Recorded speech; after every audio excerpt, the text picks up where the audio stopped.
The topic is the perpetuation of the revolving door syndrome, and we have to talk about the so-called revolving door syndrome, Reverend KWalker. And of course, Reverend Walker, let's pick up during this second segment and give you an opportunity to talk about a system that is all a part of this revolving door system, and that is the parole system. Let's talk about parole in the state of Tennessee. Well, one of the things that I want to say about that is, when I'm talking about perpetuating the revolving door syndrome, we always look at crime in our society. Politicians run on, let's get tough on crime, let's do this and let's do that.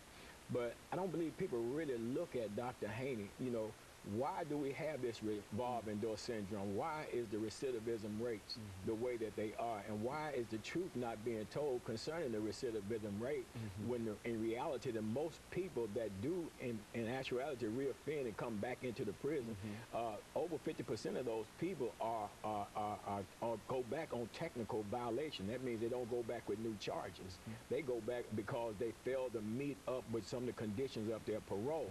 And what I'm saying is this: when it comes to that revolving door syndrome, I believe that the parole board plays a role in perpetuating that, in the sense that, first of all, on the back end, there's not adequate supervision or of the ex-offender when they come out. There's not enough things or not enough programs that's out there to help. And then the programs that are out there to help, the parole boards are not working close enough in conjunction with those programs to make that transition from the inmate to into society a successful one.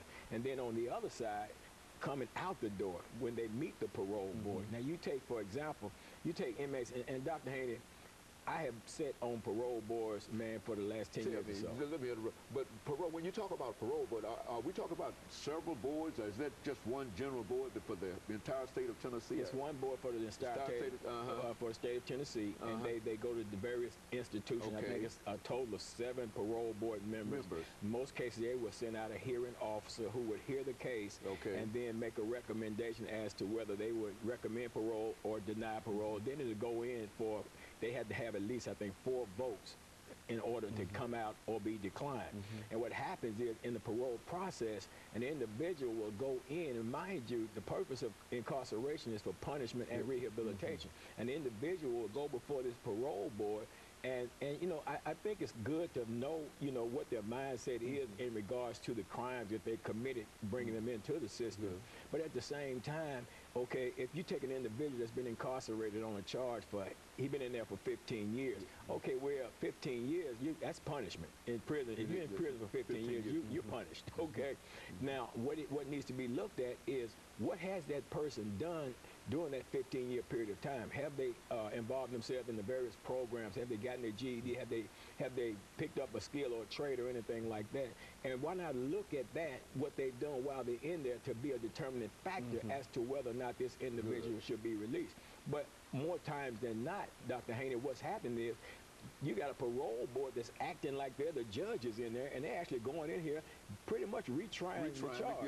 That's what it appears. And it's not their role. I don't know if it's an ego thing or what it is, but it's not their role to go in there and retry these people, and then a lot of them being turned down for parole who are eligible for, who are qualified. I mean, parole is a privilege. It is not a right. But privileges are something that you earn, and it should be based upon what you've done